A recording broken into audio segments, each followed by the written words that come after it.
आज सुबह के टाइम हम मथुरा पहुंच गए थे, तो यहाँ मथुरा में बहुत ही लंबा जाम लगा पड़ा था। जाम में 1-1.5 घंटा चलने के बाद हम फाइनली मथुरा पार कर लेते हैं। मथुरा पार करने के बाद आगे पेट्रोल पंप पर लगा लेते हैं गाड़ी को, क्योंकि अभी हमारे को यहाँ से डलवाना है डीजल। पेट्रोल पंप पर आने के बाद हम डलवा लेते हैं गाड़ी में डीजल। डीजल डलवाने के बाद हम सीधे निकल जाते हैं पेट्रोल पंप से। पेट्रोल पंप से निकलने के बाद हम सीधे पहुंच जाते हैं पलवल, और पलवल से ले लेते हैं left side Delhi ring road की और टर्न, क्योंकि अभी हमारे को जाना है भिवानी हरियाणा में, क्योंकि हमारी गाड़ी भिवानी की लोड है। गाड़ी में मक्का लोड है, बिहार से मक्का लोड करके आए हैं। दिल्ली रिंग रोड पर चढ़ने के बाद हम सीधे पहुंच जाते हैं टोल टैक्स पर, और टोल टैक्स पार कर लेते हैं। फाइनली दिल्ली रिंग रोड पर चलने के बाद आगे हम उतर जाते हैं रोहतक वाले कट से नीचे। दिल्ली रिंग रोड से उतरने के बाद 5-10 किलोमीटर चलते ही हम पहुंच जाते हैं होटल पर, और गाड़ी को लगा लेते हैं होटल पर साइड में। हम आ जाते हैं होटल में खाना खाने के लिए।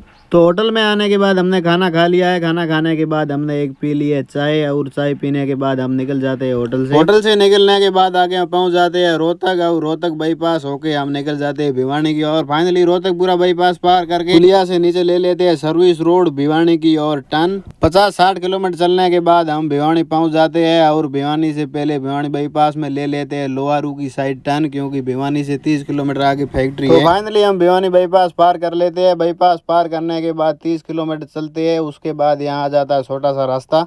इस रास्ते पर 1-1.5 किलोमीटर चलने के बाद फैक्ट्री आ जाती है, तो हम गाड़ी को लगा लेते हैं यहाँ पर साइड में, क्योंकि पहले ही 4-5 गाड़ी खड़ी थी। पेपर लेके हम आ जाते हैं सीधा गेट पर। पेपर यहाँ गेट पर जमा नहीं किया, बोल रहे जब आपका नंबर आएगा तब हम बुला लेंगे। आपके आगे बहुत गाड़ियाँ खड़ी है, वो खाली होने के बाद आपका नंबर आ जाएगा। तो अभी तक हमारा आज नंबर आने वाला तो है ही नहीं, तो देखते हैं हमारा गाड़ी कब खाली होगा।